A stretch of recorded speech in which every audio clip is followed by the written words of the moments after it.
তীব্র গ্যাস সংকটে বিপর্যস্ত নরসিংদীর জনজীবন। পরিবহন, বাসাবাড়ি থেকে শুরু করে শিল্প কারখানায় দেখা দিয়েছে গ্যাস সংকট।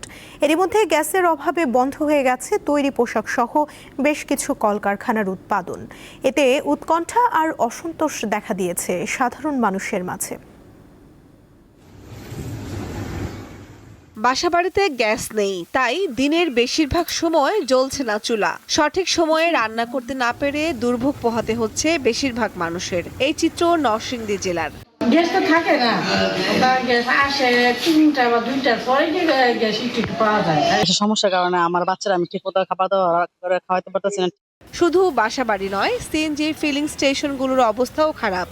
গাড়ির দীর্ঘ সারি থাকায় ভোগান্তিতে পড়েছেন চালকরা। 5 ঘন্টা হয়েছে বলছি গ্যাসের লেগা, কিন্তু আমরা এখন যদি কাজ করবো কি, ছেলে মেয়ে চালামো কি, সংসার চলবো কেমনে? এছাড়া গ্যাস সংকটে ব্যাহত হচ্ছে বেশিরভাগ কলকারখানার উৎপাদন।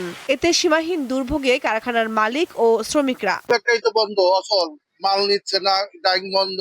বিদ্যুৎ আসে তো গ্যাস নাই, গ্যাস আসে তো বিদ্যুৎ নাই।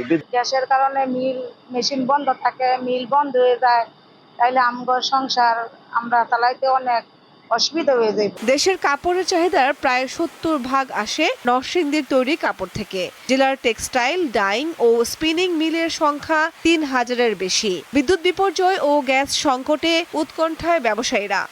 আমার ডাইং প্রিন্টিং মিলসের ভিতর প্রায় আজকে 2 সপ্তাহ যাবত গ্যাসের কোনো চাপ পাচ্ছে না, স্বল্প চাপ, যা দিয়ে আমরা প্রোডাকশন করতে পারতেছি না।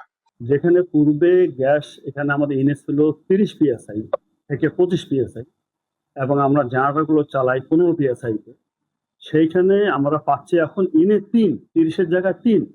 তিতাস কর্তৃপক্ষ জানিয়েছে বর্তমানে জেলার চাহিদার তুলনায় অর্ধেক গ্যাস সরবরাহ রয়েছে। এর মধ্যে ঘোড়াশাল, পলাশ, ইউরিয়া সার কারখানায় অগ্রাধিকার ভিত্তিতে গ্যাস সরবরাহ করা হচ্ছে। ফলে সিএনজি স্টেশন, কারখানা ও বাসাবাড়িতে গ্যাসের সংকট দেখা দিয়েছে। সংযোগের জন্য আমরা রেগুলার মোবাইল করতেছি মাসে 4টা থেকে 5টা। এটা যে আমি যতটুকু জানি যে বাড়ি থেকে এক্সপার্টরা আসছেন, মহাসড়কে কাজ করছেন, আশা করি দ্রুত এটা সংকটটা সমাধান হয়। তিনি জানান, মহেশখালীর ভাসমান এলএনজি টার্মিনালের কারিগরি সমস্যার সমাধান হলে কেটে যাবে গ্যাস সংকট। আমরুন নাহার, দীপ্ত, বার্তা কক্ষ।